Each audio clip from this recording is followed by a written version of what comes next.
Olá, pessoal. Graça e paz a todas as ovelhas amadas e preferidas, amigos e amigas. Estamos dando início hoje ao nosso PH Cast, Pastor Paulo Henrique Cast. É com muito prazer, muita alegria que damos início a esse grande projeto, com o intuito de transmitir a vocês a palavra de Deus, de compartilhar testemunhos e experiências vivas de pessoas. Muitos sentarão nessa mesa para compartilhar a exposição bíblica, sua vida, para você. Nosso intuito é te abençoar através do PH Cash. E hoje, para começar, já bombando, nós temos uma grande e nobre convidada. Uma mulher, esposa, mãe, farmacêutica, pastora e uma pessoa incrível. Falta títulos para definir quem ela é. E hoje o nosso tema é uma vida com propósito. E ela vai falar um pouquinho sobre esse grande tema. E a nossa convidada está aí hoje. Queria que ela se apresentasse. Boa noite, pessoal. Achei que você ia me apresentar, homem, né? Falou tantas qualidades, só faltou falar meu nome. Mulher da sua vida, aquela que roubou seu coração. Estamos aí para compartilhar, né? Ter um momento assim de falar sobre propósito, que é o que me trouxe até aqui hoje. E eu tenho muita honra de estar iniciando esse projeto do coração de Deus para o coração do meu esposo, pastor Paulo Henrique. Obrigado pelo convite. Imagina, hoje o nosso tema é Romanos 8, 28. O que o apóstolo Paulo diz para a igreja de Romano: todas as coisas cooperam para o bem daqueles que amam a Deus e que são chamados pelo seu decreto. E hoje nada mais nobre de começar com ela, porque eu há muito bem conheço a sua história e nós queremos já tratar um assunto que vai render muito, que é sobre o processo de adoção dela. Eu queria que você falasse um pouquinho hoje sobre a sua vida de adoção, que começou lá no seu período infantil, e isso se estendeu no seu período da juventude. Eu queria que você compartilhasse conosco aqui de forma resumida o como foi um pouquinho dessa experiência, porque eu escuto muitas pessoas curiosas, pessoas especulosas, procurando saber um pouquinho desse processo, como foi a sua vida, porque eles têm interesse em saber isso. E a primeira pergunta é: como que foi o trâmite, o processo para vencer e passar por tudo isso? Como tudo começou? Falar de adoção é algo muito forte falar de adoção, porque hoje a gente consegue ver o sentimento de um órfão, né? Um órfão, na verdade, o primeiro sentimento dele é de desespero. E no momento que eu me encontrava era isso. A adoção, ela é algo genuíno, mas ambas as partes elas têm que estar dispostas. E o processo de adoção, ele foi uma coisa assim mais inesperada que aconteceu. Eu tive uma perca trágica da minha mãe, por volta ali que eu tinha uns 9 para 10 anos. A minha mãe, ela passava por alguns processos de bebida, bebia muito e também ela tinha alguns processos de possessões malignas. Naquele tempo eu não entendia, não conhecia Jesus, não sabia o que era conhecer a Deus. E ela tinha alguns processos de possessões malignas, onde ela incorporava mesmo com o demônio no corpo, né? Hoje eu entendo, de mudar a voz, de tentar me matar algumas vezes, né? Inconscientemente. Então, quando ela se suicidou, acabou que ela chegou num período, acho, de tanta dor no coração dela e tanto descontrole emocional. Ela passou por um momento que ela estava bebendo e ela iniciou um tratamento com medicações, só que não aguentou se manter e aí acabou misturando a bebida com o álcool e ali, juntando todas as coisas, passamos um período bem conturbado juntos e foi quando ela faleceu. A gente ficou órfão, nós 4 irmãos, né? Eu, mais 2 irmãs e mais um rapaz. Na época éramos todos criança. E aí foi quando fomos morar com a minha avó materna, que não tinha condições de estar cuidando de nós, né? Ela tinha um perfil um pouco E nós nos dávamos muito bem. Eu morei sempre com a minha mãe, sempre permanecia ali com ela, e só o meu irmão e a minha irmã moravam com a minha avó. Então, quando os 4 tiveram que ir, não deu muito certo. Ela não tinha uma condição muito boa financeira. E eu acabava sempre que eu brigava com a minha avó, eu fugia para casa da minha tia. Essa tia não é tia de sangue, ela era irmã do meu padrasto. E aí, nessas indas e vindas, eu não queria ficar com a minha avó, não gostava, a forma que ela me tratava não condizia com o que eu queria receber. E aí foi quando eu entrei nessa questão de adoção. Na verdade, eu fiquei na casa de uma tia, que hoje eu sou muito grata a ela, sempre que eu posso eu vou visitar ela. Porém, ela também não tinha condições de ficar comigo. E aí foi quando eu me deparei com uma ligação, né? Eu tinha saído de casa porque minha avó tinha batido na minha irmã. E eu tinha enfrentado a minha avó e saí fugida. Saí fugida para minha tia, peguei e fiquei lá na casa dela. E aí, chegando lá, eu comecei a ficar. Fiquei 5, 10 dias, eu já estava lá 15 dias. E essa minha tia não queria me mandar embora por dó, né? Ver que eu não tinha onde ficar. E aí, um dia, eu presenciei uma ligação dela com a filha dela, que mora em Maringá. E no telefone ela dizia assim... Eunice é o nome dela, e ela chamava de Ni. Ela falava, Ni, eu não sei o que eu faço com ela. Ela não tem para onde ir, né? Ela não se dá bem com a avó também está numa condição precária, só que eu não consigo mandar ela embora. Eu não consigo mandar ela embora. Eu não sei o que eu faço, mas eu também não tenho condição. E dá dó, porque ela está se esforçando. E eu presenciei toda aquela ligação. E a minha tia, até hoje, eu acho que ela nem sabe que eu escutei essa ligação. E aí, aquilo ali doeu, né? Porque o coração do órfão é assim, ninguém te quer, né? Ninguém te quer. E aí, eu fiquei com aquilo ali. E daí passou, acho que uma semana, se eu não me engano, a filha dela veio para a cidade de Tuneiras do Oeste. E daí ela veio, chegou em Tuneiras, cumprimentou. Eu já conhecia ela, porque pela lógica nós éramos primas, que não éramos de sangue. E aí foi quando ela disse para mim assim, você quer morar comigo? Eu queria te levar para morar comigo. Meu Deus, meu coração transbordou. Porque, assim, se aparecesse qualquer pessoa querendo me levar embora, eu ia. A carência emocional e afetiva era tanta, e o sentimento de desprezo e de rejeição que eu carregava era tanto, que se aparecesse, acho que um caminhão de lixo para me levar, eu falava, pode me levar, que eu tô querendo ir. Olha só que história incrível, queridos. De 4 crianças, praticamente, né? A pastora e mais 3 irmãos. 2 irmãs e mais um irmão. Uma família totalmente disfuncional. Mãe alcoólatra, pai ausente. Tudo isso foi a consequência da rejeição. Todos esses vícios levaram a esta rejeição. Todos esses vícios levaram a essa separação familiar. E olha só que algo mais incrível sobre o suicídio. O que o vício trouxe para dentro da casa tua. Trouxe a destruição da sua mãe. O suicídio. E eu queria que você falasse um pouquinho sobre como que era o comportamento dela dentro da casa, qual que era o teu sentimento quando ela estava dentro de casa, você se deparava com essas possessões. Sim, em alguns momentos, começou quando eu era muito bem nova, assim, acredito que eu tinha uns 6 anos, né, eu presenciei algumas vezes, né, para quem não sabe, a minha mãe, ela era garota de programa, então ela teve um passado todo obscuro aqui na cidade de Foz do Iguaçu, e acredito que pelas marcas, pelas mágoas que ela carregava, o diabo tinha total acesso dentro do coraçãozinho dela de tanta raiva e mágoa e carência que ela carregava. E aí, alguma das vezes, eu me recordo que eu tinha 5 anos.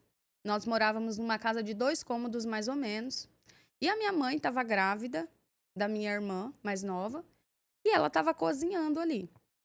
E eu estava no banheiro. Estava no banheiro. Sentadinha ali no vaso. Eu tinha uns 6 para 7 anos, mais ou menos isso. E aí, eu me recordo que ela veio até mim. E nisso eu já sabia que ela estava diferente. Porque o olho dela mudava. Já estava possessa. Já estava possessa. O olho dela, você não via a imagem da pessoa. Eu só via ela com o olho parado. Ela simplesmente veio até a minha direção, me pegou no vaso pelos bracinhos assim, me colocou no chão. Ela sentou em cima de mim, assim, abriu as pernas, sentou em cima de mim e colocou a mão na minha garganta e começou a me esgoelar, a me enforcar mesmo. E aí eu lembro que eu me debati muito. E eu olhava para ela, ela não tinha reação. Ela estava totalmente parada, assim. E eu gritava muito, porque já estava acabando o fôlego, me debatendo. E ela não expressava reação. Então, quando ela estava assim, eu já sabia que tinha algo diferente. E aí eu lembro que, nesse momento, a gente ouviu uma batida na porta, bem forte. Nosso vizinho bateu na porta. E aí, foi muito incrível, porque ela parou, ergueu a cabeça, olhou para um lado, olhou para o outro e fez sinal para mim ficar quieta. E eu, com muito medo, já sem fôlego, eu fiquei assim, quietinha, intacta. Fiquei intacta. E daí ela levantou e eu fiquei ali. E, de repente, eu escutei que o vizinho só disse assim, o que tá acontecendo? O que a Fabizinha tem? Ela não é de chorar, ela é bem tranquila. Aí ela falou assim, nada não, seu Mané. Seu Mané era o nome dele, me lembro. Ela é escandalosa mesmo, deu uns tapas e ela começou a gritar. Você vê que para chegar nesse estado de possessão é onde a pessoa já abriu muitas brechas espirituais para que o maligno se apossasse, apoderasse dela, né? Então, nesses lugares, normalmente, já são lugares onde tem abusos, agressividades e etc. E outra coisa que eu queria que você comentasse, falasse aqui um pouquinho, como que ficou o estado, né, dos seus irmãos logo depois disso, antes da tua adoção e depois da tua adoção? Como que ficaram os seus irmãos? Porque a mãe se suicidou. A mãe era garota de programa e alcoólatra, se suicidou. Aí ficou uma irmã mais velha e um irmão mais novo e mais uma irmã mais nova. Então, como que ficou eles antes disso e depois disso? Na verdade, sempre morou com a minha mãe somente eu e essa irmã mais nova, que ela era filha do meu padrasto, né? O meu irmão e a minha irmã moravam com a minha avó. Ficaram com ela, permaneceram com ela. E a mais novinha também acabou ficando com o pai, né, por um tempo. E aí eu ficava fugindo e foi nessa aonde eu tinha começado a falar, e foi quando essa prima nossa, que não é prima de sangue, perguntou se eu queria morar com ela. Aí eu fui. Aí foi quando eu aceitei. Porém, não foi bem fácil assim. Porque eu quis ir, falei que sim. Eu lembro que a minha mãe, né, hoje eu chamo ela de mãe, ela disse assim, mas eu quero você para morar comigo, quero você como minha filha. E eu falei, eu quero ir. Ela falou, então vamos lá, vamos falar com a minha avó. E quando chegou para falar com a avó, aí o chicote estralou. Olha só a importância, percebendo aqui o testemunho da pastora, que ela foi adotada por um casal cristão lá da cidade de Maringá.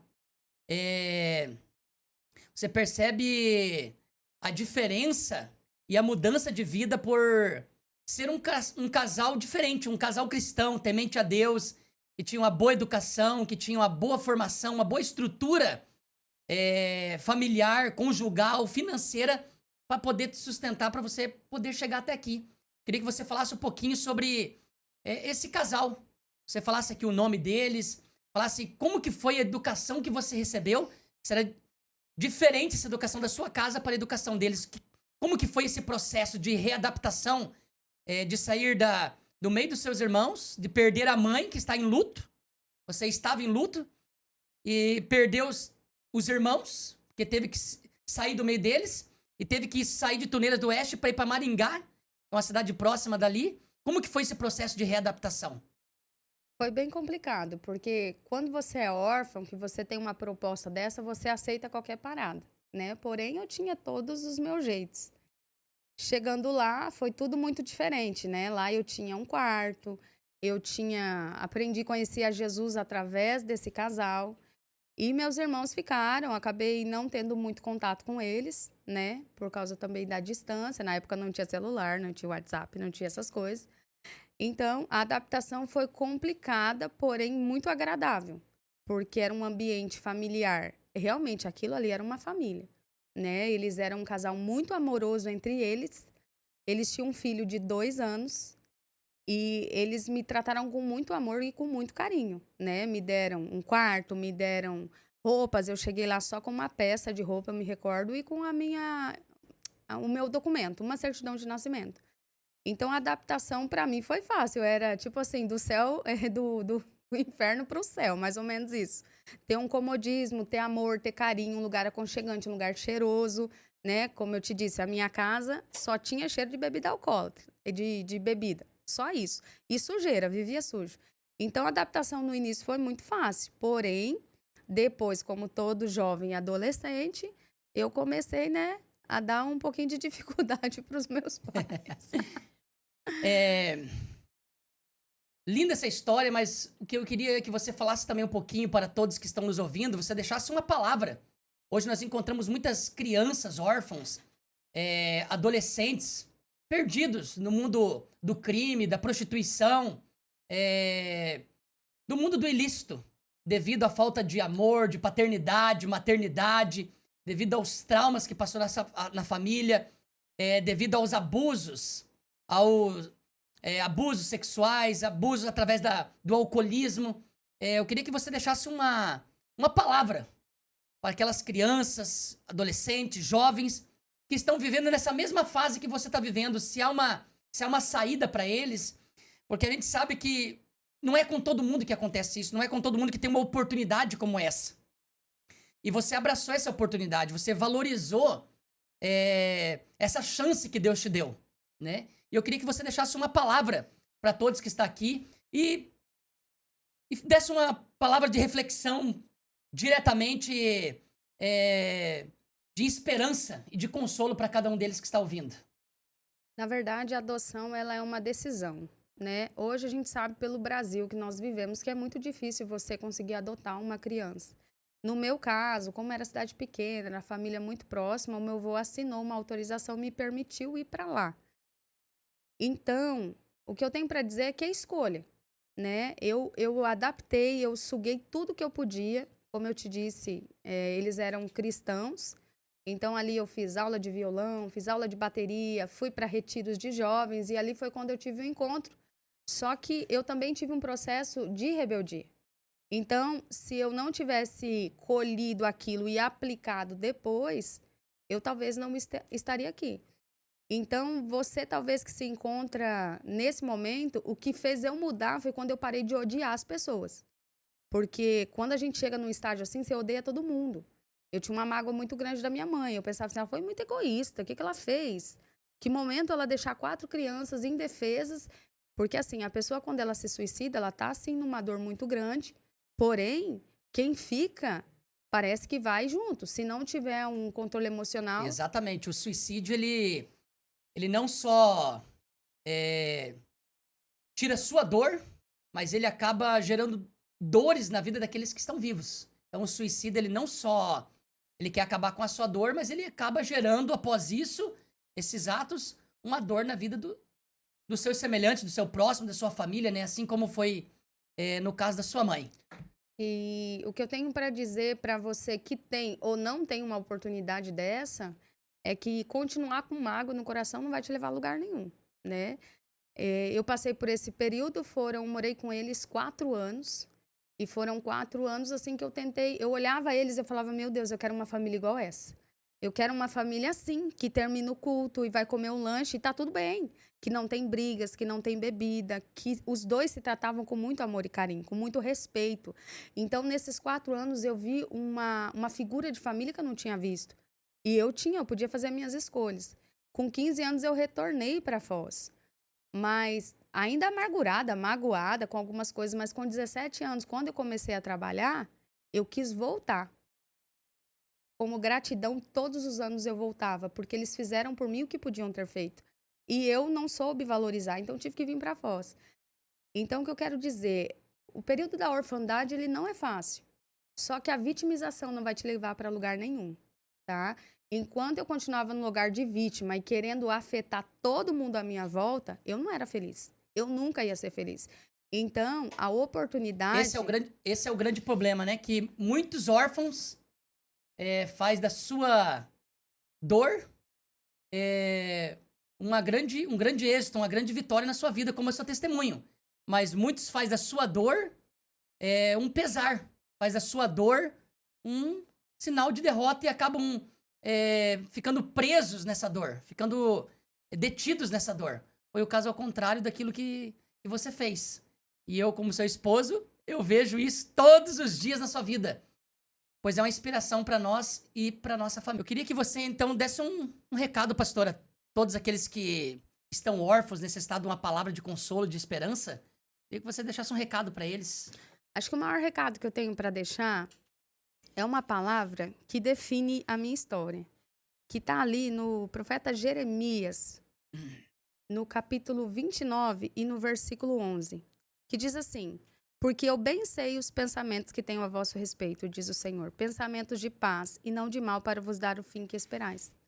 A orfandade, ela te faz achar e ter um sentimento de que ninguém se preocupa com você, né? Que você é alguma coisa, mas você não é importante para ninguém. Porém, quando eu leio esse versículo, eu entendo que pode até ser que alguém não sonhou algo para você, mas ele sonhou algo para mim. Então, o que eu quero te dizer é que a mágoa e o ressentimento não vão te levar para lugar nenhum. O que você passou vai servir para alguma coisa. A minha maior dor será o meu maior ministério. Hoje eu tenho o prazer de cuidar de pessoas assim, que carregam essa carência. E eu sempre bem falo assim, tá, e daí? Você vai ficar até quando falando dessa dor? O que você vai fazer para sair dela? Porque quando eu tive a oportunidade de começar a trabalhar, eu comecei a sonhar. Então eu digo para os órfãos, sonhe. Sonhar não paga, não custa, não precisa de alguém beneficiar. Porque quando você sonha, eu lembro que eu sonhava tudo que eu vivo hoje. Eu imaginava tudo que eu não tinha. Sonhava com coisas que eu conquistei. Então, Deus te dá esse acesso.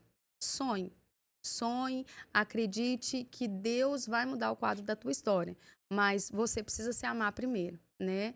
E não carreguem mágoas de ninguém e culpa dos outros. Cada um é responsável pela sua história. É isso que eu tenho para deixar. Deus, ele tem planos muito além que nós nem imaginamos e nem pensamos. Amém. A nossa vida é uma vida de propósito. E se tratando do processo de adoção, é aí que surge uma grande família. Através de todo o processo de adoção que a pastora passou, foi através disso que a gente começou o nosso relacionamento. E a gente quer falar um pouquinho aqui hoje sobre o projeto familiar. Deus criou duas instituições. Primeiro foi a família. E é sobre a família que nós queremos falar aqui hoje, né? Queremos esmiuçar um pouquinho. Muitas pessoas não conhecem a nossa história. E a primeira pergunta que eu quero fazer aqui para você, quais sempre foi o seu sonho ou projeto acerca da família? Eu imaginava a família como um lugar de segurança, sabe? Porque teve um período na minha vida que o meu lugar seguro era a escola. Era onde tinha comida na mesa, era onde eu tinha várias amizades, era o meu momento de segurança. E eu sempre ouvia as pessoas dizerem que família era um lugar seguro. E para mim não foi por muito tempo.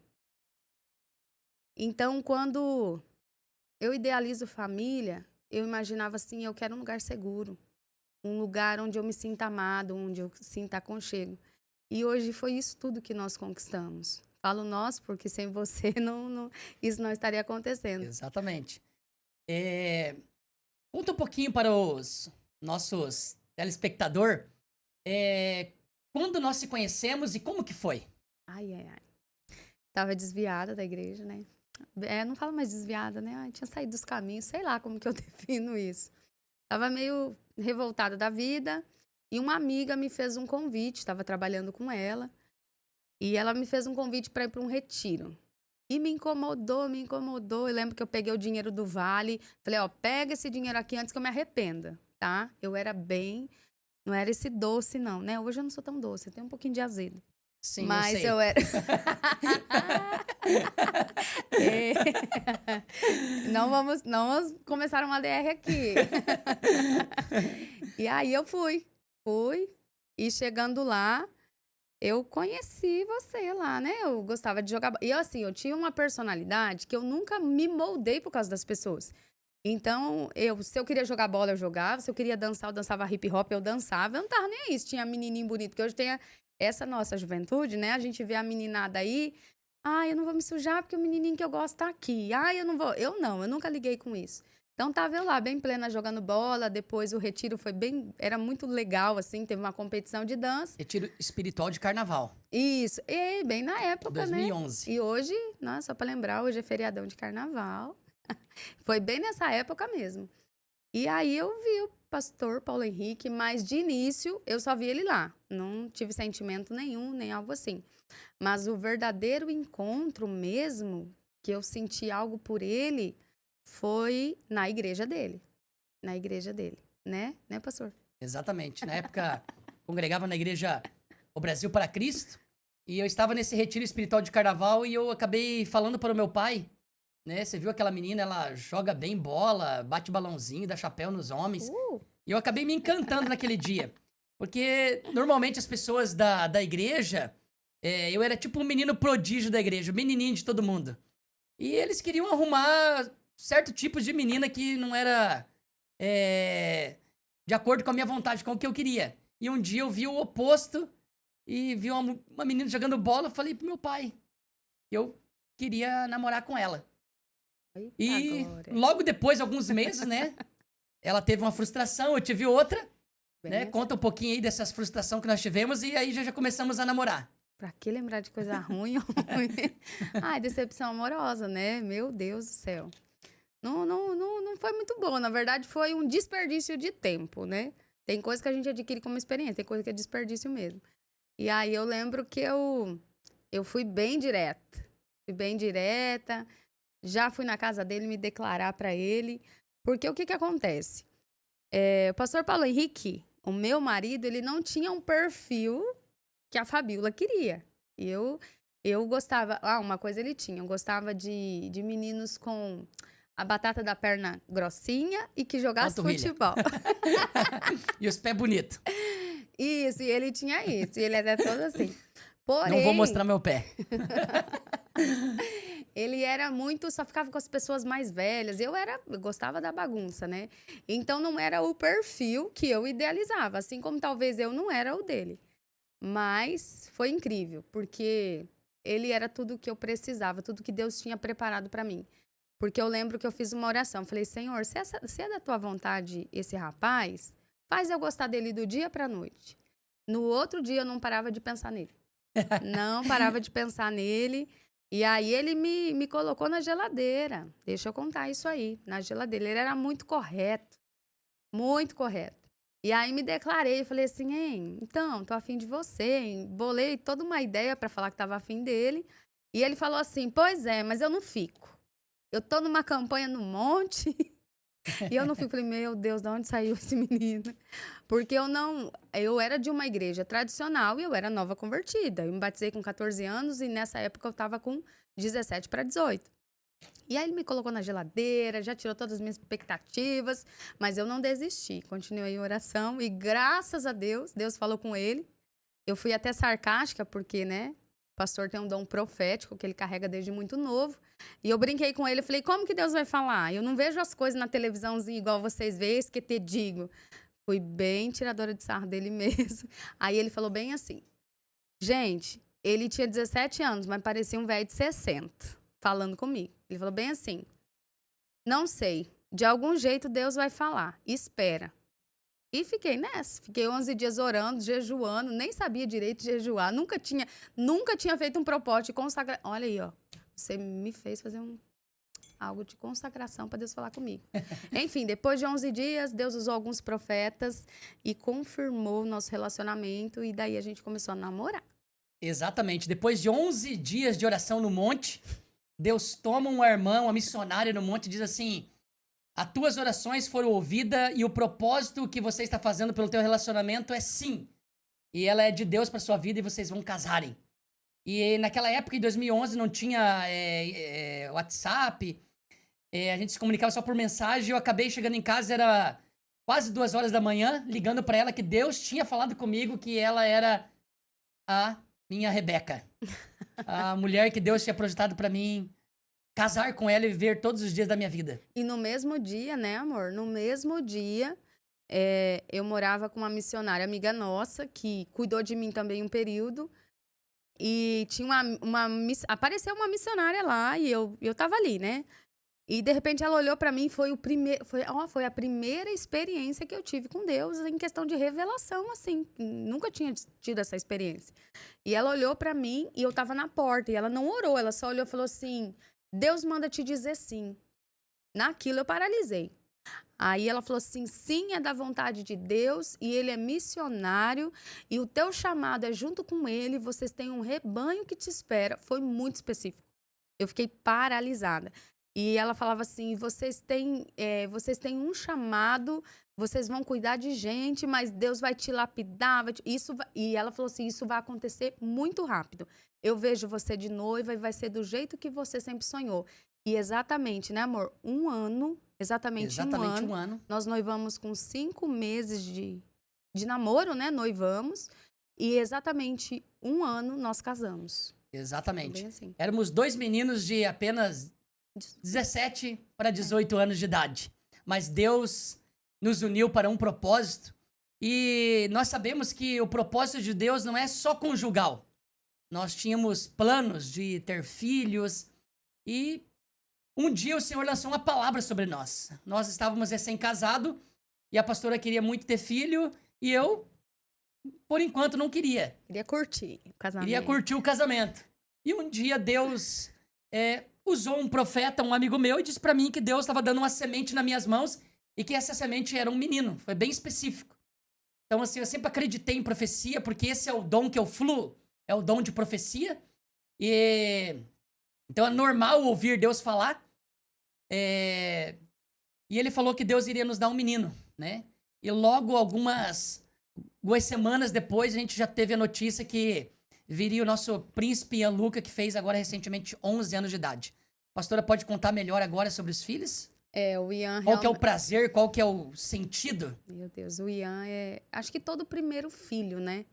Ele te traz uma maturidade fora do normal, ele faz você crescer em todas as áreas da sua vida. E o Ian é um milagre, foi realmente Deus que quis ele. Porque o pastor queria curtir o casamento e eu, como nós tínhamos um acompanhamento pastoral, né, amor, muito próximos, nosso querido pastor Kiko e a pastora Edilce, que nos acompanharam um tempo. Nos ajudou muito. Eu tinha esse respeito, né, como esposa. Então, como ele não queria, eu respeitava. E acabei esperando, só que eu fui orar, porque eu queria muito ser mãe nova, era um sonho meu. Eu queria ter, e queria um menino. Aí eu lembro que eu orava toda noite, falava assim: Senhor, o Senhor fala tanto com ele, fala pra ele sim, fala que eu quero ter um filho. Mas se não for, olha queridos, o segredo da oração é o detalhe. Eu lembro que eu disse bem assim, ó: se for da tua vontade, Senhor, fala com ele e coloca o desejo no coração dele. Mas se não for, tira o desejo do meu coração, que então eu vou esperar. E eu não quero esse filho para mim, esse filho vai ser seu. Esse filho vai ser um João Batista da nossa geração. Eu não quero filho para mim. E orei e não toquei mais no assunto, né, amor? Nós ficamos 1 mês, eu não toquei mais no assunto, porque mulher é assim. Quando nós encasqueta com uma coisa, a gente irrita. E eu irritava: amor, por favor, por favorzinho, por favor. E ele: não, Fabíola, vamos esperar, nós estamos 6 meses de casado. Enfim. Quando foi um certo dia que ele foi pra vigília, eu já tava de bico, né? Recém-casada, a gente ficava de bico 1 mês, Normal. 1 semana. Aí ele chegou e não foi você que me contou. Quem me contou primeiro foi sua mãe. Aí a minha sogra também queria ser vó e daí ela chegou e falou assim: o Henrique te contou que Deus falou com ele? Eu falei: não, e nem quero escutar. Ela falou assim: mas Deus falou com ele. Falou que a semente já estava... E ela contou, né? A profecia deu: deixa pra lá. Bem segura, né? E realmente, aí quando ele me contou, aí a gente conversou e eu parei de tomar o anticoncepcional. E aí, olha que incrível. Eu queria tanto engravidar que eu tinha parado de tomar o anticoncepcional fazia 1 semana só. E nem tava na época, né, dos dias da mulher ali. Mas eu tava tão assim que eu peguei e cheguei e falei: vou fazer um exame. Fui cedo sem ele saber que eu ia fazer um exame. E eu lembro que eu cheguei, eu até menti, tá? Um pecado, vou confessar um pecado. Eu menti pra mulher lá do laboratório. Ela falou assim: tá atrasado? Eu falei: sim. Aí ela falou: quantos dias? Eu: 3. Ela falou assim: olha, tem que ser no mínimo de 8 a 15 dias de atraso, tá bom? Mas vamos fazer igual. Eu falei: ah, então, bem coisa na minha cabeça. E quando saiu o teste, saiu positivo. E dali mesmo eu saí, fui no nosso querido falecido Dr. Fava, né, que foi um grande médico em Foz, hoje já não está mais entre nós, mas eu fui ali no Dr. Fava e quando ele fez a ultrassom eu já estava de 4 semanas. Então a profecia foi assim, né, amor? Sim. A semente já está Tá plantada. plantada. E daí veio o nosso Ian, que é a nossa promessa mais E a linda. Luca, e agora recentemente, né, o nosso Luca Henrique, nossa Luca segunda promessa de Deus. E vamos deixar uma palavra aqui de reflexão, de esperança. Eu queria que você respondesse aos nossos telespectadores o que mudou desse processo de menina para mulher, de órfão para mãe de filhos e esposa. Queria que você desse essa diferença e falasse para as mulheres hoje, quem sabe estão assoladas, sem esperança de um projeto familiar, mulheres que tinham um sonho de menina e que até hoje esse sonho não se cumpriu ainda, assim como o seu. Acredito que é uma raridade a história como a sua, porque eu vim de uma família totalmente estruturada e você de uma família totalmente desestruturada e desfuncional. E Deus uniu o fraco com o forte e tornou os dois equilibrados e fortes. Então vejo um projeto e a mão de Deus em tudo nessa família. E não por se tratar só de uma vida conjugal, mas você vê que os planos de Deus são geracionais. Os filhos, você vê que um projeto de Deus estava em andamento. E você diz? Da orfandade, a gente sai do lugar de ser cuidado e quando você se torna esposa, você entende que não é tudo só sobre você. E quando você se torna mãe, é aí sim que você entende que não é só suas dores que prevalecem, mas existe uma pessoa que agora vai te olhar como referência, né? Então muda tudo.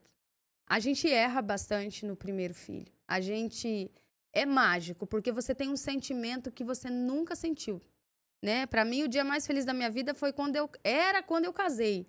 Mas eu descobri que o dia mais feliz da minha vida foi quando eu vi o meu filho nascer e chorar. Então, você vai saindo de um extremo para o outro, né? E automaticamente as suas prioridades mudam, né, amor? As prioridades da gente vai mudando. Mas também, como eu disse, o primeiro ano de um casamento não é fácil. Se você passar os 2 anos primeiro, meu filho, vai que vai dar certo, tá?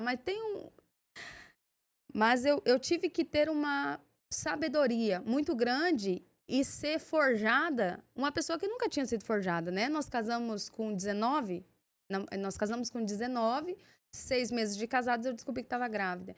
E a maturidade, a sabedoria de, se o meu esposo não quer agora, eu vou respeitar, porque é uma decisão conjunta. Eu não fui recorrer para pessoas, eu não fui chorar para minha sogra. Então, isso é um recado também para as mulheres hoje. Tem problemas de casamento que você não tem que correr para os outros. Eu corri para os pés daquele que podia resolver. Aqueles que podiam resolver.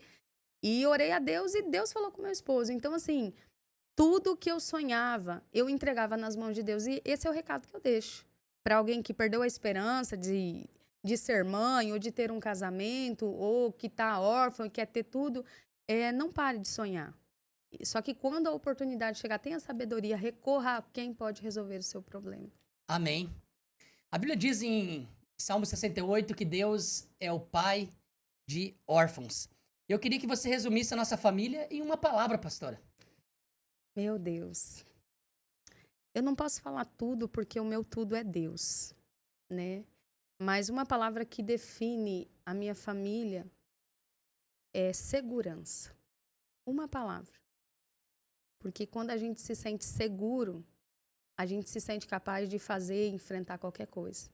Então, a minha família hoje, ela é a segurança que eu preciso. Eu não preciso que ninguém me reafirme, eu não preciso que ninguém me dê voto de confiança. Mas se eu souber, ou se eu ouço do meu esposo que ele está comigo, está do meu lado, que meus filhos estão aprovando a mulher que eu sou, aí com segurança você consegue ultrapassar qualquer limite da sua vida. Amém, que incrível. Se eu fosse resumir a família em uma palavra, eu diria que é o amor. É o amor que sustenta uma família, é o amor que dá o início, o meio e o fim de um grande projeto familiar. É o amor que nos trouxe até aqui, é o amor de Deus que se eternizou sobre a nossa vida e tudo que nós colhemos, vivemos hoje, é devido ao amor. Sem o amor, nós seremos como o símbolo que retine. O amor que nos uniu e o amor que nos trouxe até aqui. É bem isso. O amor traz segurança. Traz E segurança tem um amor. Que incrível. E tem algo que é extensão da nossa família. A gente sabe que o primeiro ministério é a família. E Deus gerou um grande ministério nas nossas vidas. Deus nos deu dons espirituais. Deus nos deu um projeto de igreja, a Santificai. Deus nos deu um ministério pastoral nas nossas mãos. Nós acreditamos nos 5 ministérios, né? Que é o apóstolo, o profeta, o evangelista, o mestre e o pastor. E Deus nos deu esse ministério pastoral em nossas mãos. E nós sabemos que não adianta nós termos um ministério de sucesso e ter uma família fracassada. Então, por isso que esses 13 anos de casamento, de família, foi uma preparação para nos servir de trampolim para nós chegar até aqui hoje no local do nosso ministério, onde Deus nos daria e nos usaria como bênção para abençoar uma geração, uma nação, dezenas, milhares de casais, como nós abençoamos, e muitas famílias. A restauração, a restituição de famílias, que esse é o nosso maior objetivo dentro do ministério. E hoje nós conseguimos entender isso. E queria que você falasse, pastora, para as pessoas, como que começou o nosso ministério. Como começou o teu ministério, principalmente levítico, da música, da adoração, né, que foi o primeiro ministério que Deus te deu, para ser uma adoradora dentro da casa dele. Eu queria que você contasse aonde começou e quando começou. Começou quando os meus pais adotivos, minha mãe fazia aula de violão e eu ficava olhando. E aí, quando a professora ia embora, em vez da minha mãe fazer as aulas, ela ia fazer as tarefas dela de casa. E eu, sem fazer aula, só observando, eu começava a fazer os exercícios. Quando a professora chegava na outra semana para saber se ela estava conseguindo executar, ela não conseguia. E aí eu chegava com o violão e mostrava tudo. Então foi o dia que a minha mãe olhou e falou: olha, eu não nasci para isso. E na época eu estava fazendo aula de bateria com o meu pai e a minha mãe fazia aula de violão. Só que o que aconteceu? Eu me desenvolvi em 3 meses, aí a minha mãe falou: não, isso não é para mim, eu não tenho dom. E parou de fazer a aula e eu passei a fazer as aulas. Então ali com o violão, que é o primeiro instrumento que ele dá a direção de todos os outros, eu comecei a ter noção de vozes, mas eu comecei a tocar primeiro, eu era super desafinada, não sabia cantar. E o meu ministério de cantar começou através de um amigo de escola, que hoje ele é meu professor de aula de canto. Ele cantou no nosso casamento. Nós saíamos da escola para fazer trabalho, em vez de fazer trabalho, a gente ficava tocando na casa dele, ele tocava piano. E ele começou a me ensinar a cantar, que é o Vinícius Pérez Mendes, professor graduado conhecido aqui em Foz do Iguaçu. E aí foi ali que começou. E eu comecei a fazer parte do louvor. Quando eu estava em Foz, que eu me reconciliei numa igreja, entrei para o Ministério de Louvor, e eu passava vergonha, porque todo mundo cantava e eu era super desafinada, mas me deram uma oportunidade no Ministério de Louvor. Então eu quis buscar aprender. E foi ali que eu comecei. E nesse mesmo ministério eu comecei a aprender o contrabaixo também. E ali Deus deu o pontapé. Eu perguntei isso pra pastora porque ela é multidiversa. Ela Multifuncional. toca multifuncional. Ela toca violão, contrabaixo, que é o que eu adoro ver ela tocando. Um dia que eu vi ela tocando contrabaixo, o contrabaixo maior do que ela. Aí eu tive certeza mesmo que o nosso ministério, a nossa família era de Deus, um projeto do Senhor. E que realmente os nossos ministérios se completavam. E foi essa palavra que um dia nós recebemos, que um ia pregar, orar, e o outro ia adorar, cantar. E realmente nossos ministérios se completou. E ficamos muito gratos ao Senhor. E nós sabemos que o ministério é serviço e não ser visto. Verdade. Ministério é árduo. É colocar a mão no arado e não olhar para trás.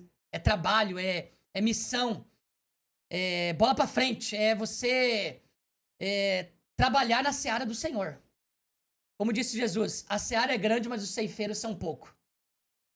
E eu queria que você falasse aqui para nós qual que é o sentimento que você tem de ser usada por Deus como adoradora, ser usada por Deus como pastora, ser usada por Deus para abençoar pessoas, para orar, profetizar, abençoar, servir, passar conhecimento, passar o teu entendimento para as pessoas. Porque isso é o que eu mais admiro na sua vida.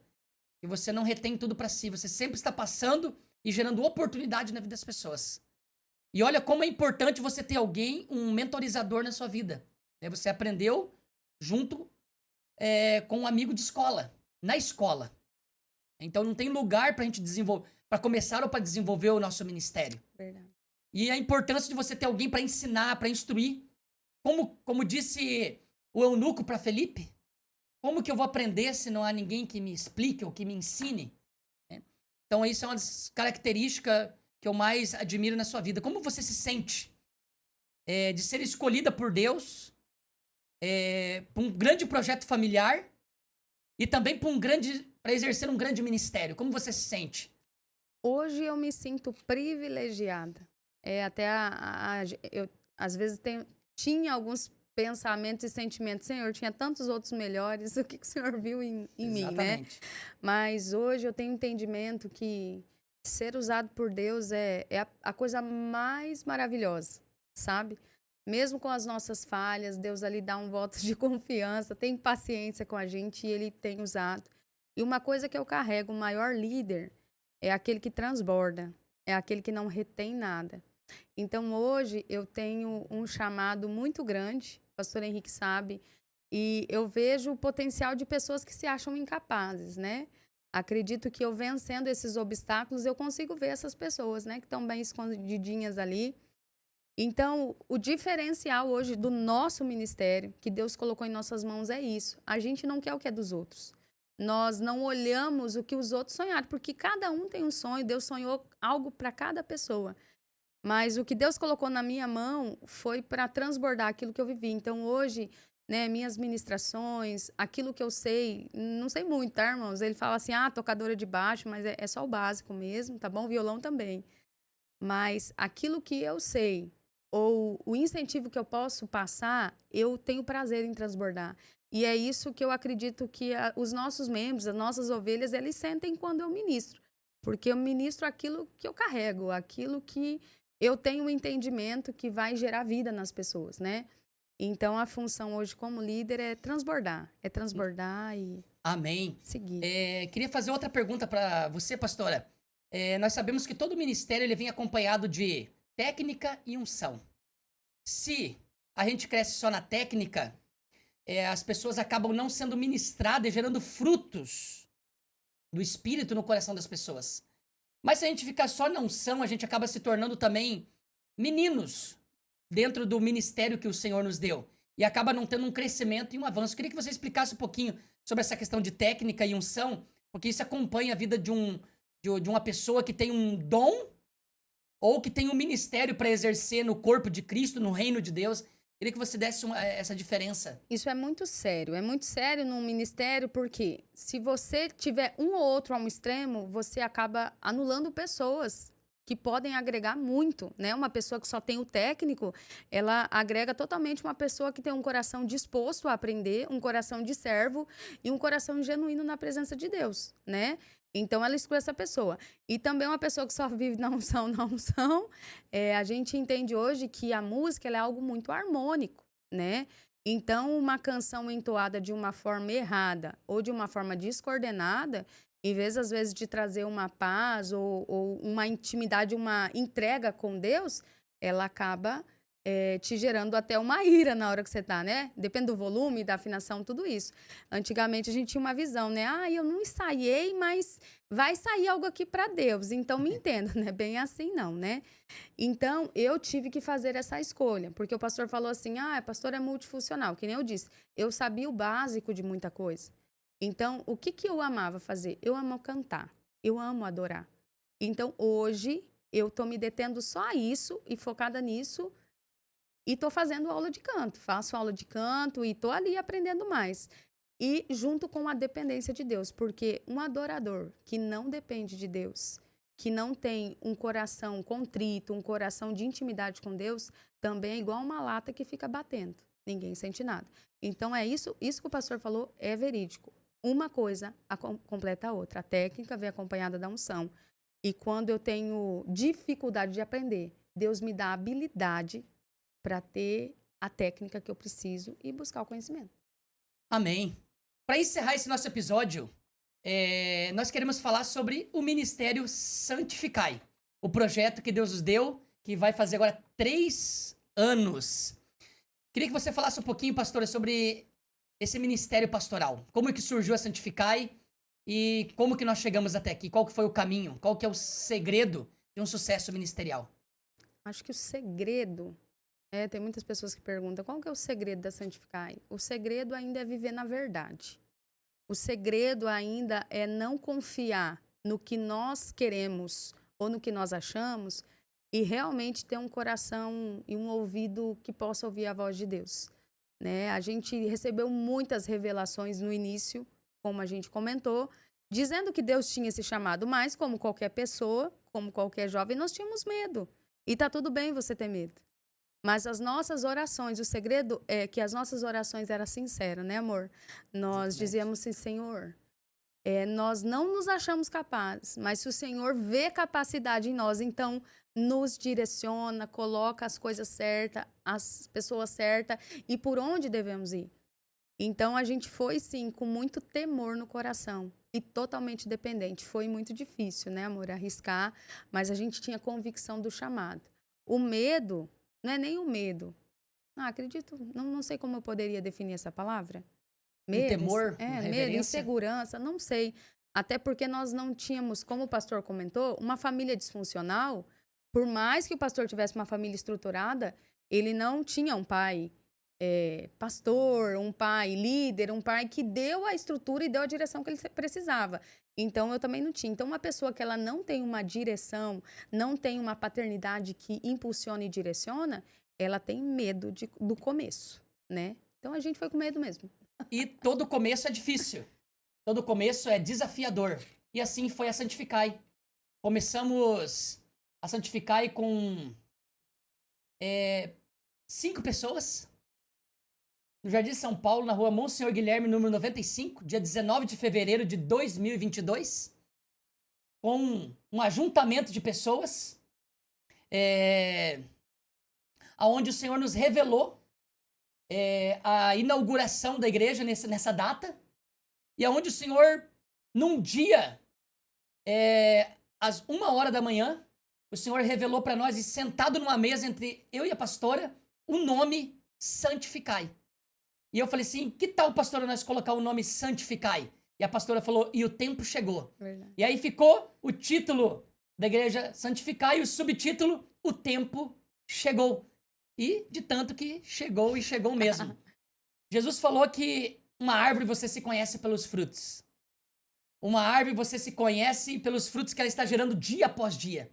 E nós somos uma igreja que está saindo desse período de criança para um período adulto, jovem e adulto. Então são apenas 3 anos. E vemos uma evolução enorme. Vemos um crescimento muito grandioso, até assustador. Tudo isso porque nós tínhamos uma palavra e uma direção de Deus. E porque tivemos um começo. E porque fomos ousados na presença do Senhor. E eu vou dizer para você, ninguém segura um casal resolvido ou bem resolvido. A ponto de 1 ano, pastora, conta aí para nós, em 1 ano, a gente já não cabíamos dentro daquele local que tinha 96 metros quadrados. Nós tivemos que vir para esse local onde nós estamos hoje, num local de 1.600 metros quadrados. De 16 vezes maior do que o local onde nós estávamos. Isso tudo por um propósito divino. É ou não é, pastora? É verdade. E o nosso maior anseio não era pessoas de outro ministério, né? A gente nunca quis pessoas de outro ministério. Eram ímpios. Até porque se você já está no ministério, que bom que você já está aqui e permaneça. Então, o nosso chamado sempre foi alcançar aqueles que ninguém queriam, né? Aqueles que ninguém queria perto, assim, isso aqui é muito difícil, isso aqui é alguma coisa, isso aqui. E era essa oração que o pastor sempre fazia, e nós também, Senhor, que nós possamos acessar aqueles que ninguém quer e aqueles que ainda não te conhecem. E hoje a Santificar, ela é, né? Ela é, acho que 80%, 70% são pessoas que estão conhecendo o Evangelho. Nós fizemos 17 casamentos no ano passado. Pessoas que foram entendendo, não foi uma imposição, mas eu acredito que o amor de Deus constrange as pessoas. Então, nós viemos com a palavra, com o amor e com o cuidado e com o ensinamento. E quando você junta tudo isso, o segredo é deixar que o Espírito Santo faça a parte dele, e é o que ele tem feito. Amém. Exatamente. Nós não tínhamos recursos financeiros, recursos humanos e nem recurso de tempo. Tudo era mais difícil para nós. Mas quando você tem uma palavra profética, tudo passa a se tornar verdade. Algo muito forte que a pastora falou aqui é sobre o segredo do sucesso do ministério é a verdade. Foi bem colocada essa palavra. Eu sempre carrego uma frase: promova a verdade e a verdade te promoverá. Então nós promovemos a verdade, que é Cristo. E Cristo vai nos promovendo como igreja e como reino de Deus. E como família e dentro do nosso ministério. E por isso que chegamos até aqui. Eu vou falar algo até polêmico, né? Porque eu não tenho medo de falar, não, né? Até que podcast é... Na verdade, a vida da gente tem que ser uma verdade. Hoje, se nós temos conosco, nós temos um casal que iniciou conosco da igreja onde viemos. Um casal então, somente. A primeira coisa é que nós nunca quisemos o que era dos outros. Nós sempre respeitamos nossas autoridades espirituais. Sempre respeitamos nossos pastores, nossos líderes. Lideranças. Somos muito gratos. Se não fosse por eles, né, e pelo ensinamento deles, nós não estaríamos aqui. Só que a Santificar, ela não carregou metade de uma igreja.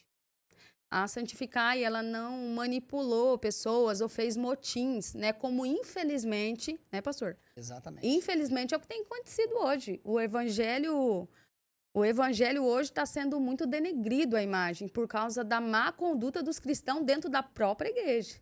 Uma pessoa, ela não consegue ficar ali, não quero ser pau-mandado, mas existe uma questão de hierarquia, de respeito, né, de verdade. De honra. Então, a Santificar, ela não foi constituída através de um motim ou de divisões, não foi isso. Todas as únicas saídas que nós tivemos, né, nós conversamos com nossos líderes, esclarecemos o que íamos e fomos abençoados. E é por isso que estamos aqui. Tanto que no ano passado nós tivemos o prazer de honrar o nosso pastor, honrar a minha pastora, para estar aqui ministrando sobre nós. Então, o segredo do Evangelho e da Santificar também é esse: sinceridade, verdade. O que Deus tem para nós é para nós, o que Deus tem para os outros é para os outros. Então, isso é o que diferencia, isso que eu acho importante que o Evangelho hoje, os cristãos, né? Porque quem mancha a imagem de Cristo somos nós, né? Nós somos, ou a gente vai fazer a pessoa amar a Deus, amar Jesus, ou nós vamos fazer ela odiar. E é através da nossa conduta.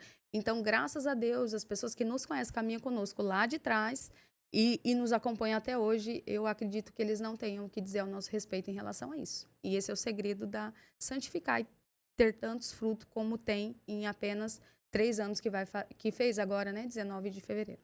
Exatamente. E como disse a pastora, nós queríamos aqueles que ninguém queria. E eu sempre carrego uma frase comigo: cuide daqueles que ninguém quer, e Deus vai te dar aqueles que todos querem. E nós vivemos isso hoje. Pessoas especiais, ovelhas amadas, líderes incríveis. Esse é um dos segredos, além de a gente promover a verdade, é a gente investir, cuidar e levantar líderes dentro do reino de Deus e dentro da casa de Deus. Isso foi o que nos trouxe a ascensão ministerial, tanto para Santificar quanto para nossas vidas. Fico muito grato a Deus. Eu queria que a pastora definisse, para encerrar esse episódio, o que é ministério, em uma frase. Ministério, para mim, ministério é amor. O amor, para mim, define ministério. Mas por quê, pastora? Porque amar algo que você gosta... Como que eu posso definir isso? Amar algo que você tem um relacionamento bom é muito fácil. Agora, você passar a amar pessoas e coisas que às vezes até não vão te compreender é mais complicado. Então, o amor é a base da Santificar. né? Deus não nos trouxe aqui para colocar peso, porque e acusação, porque isso o diabo se encarrega.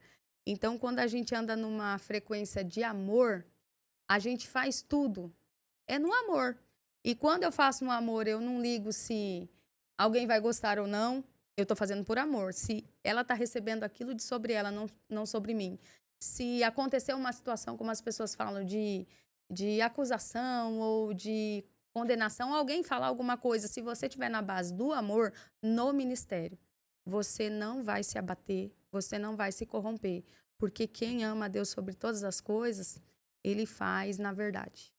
Uau, que palavra!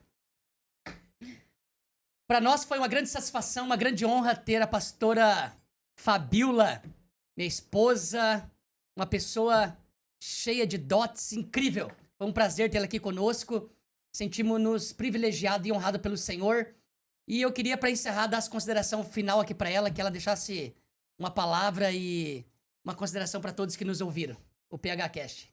Quero agradecer por este momento, né, de estar aqui e que em breve nós vamos ter mais um episódio, porque tem muito assunto para falar, tem muito assunto aí que nós já passamos, né, amor, para comentar. Quero dizer que eu sou muito grata por este momento e que estamos aí para estar falando, estar junto, falando tudo aquilo que Deus fez nas nossas vidas como propósito. Vamos trazer alguns temas também, né? E aí, em breve, vocês vão ver a gente de novo. Obrigado pelo convite, meu marido, pela Amém. honra. Que Deus te abençoe poderosamente, que Deus abençoe todos os nossos telespectadores. Siga-nos na página do Instagram, do YouTube. Será uma honra tê-los vocês aqui junto conosco para nos abençoar e ser abençoado. Conto com a participação de todos vocês. Esse foi só o primeiro episódio, só tá começando. Grandes coisas virão por aí. Até o próximo episódio. Um abraço do tamanho do amor de Cristo e um beijo no coração de todos vocês. PHcast.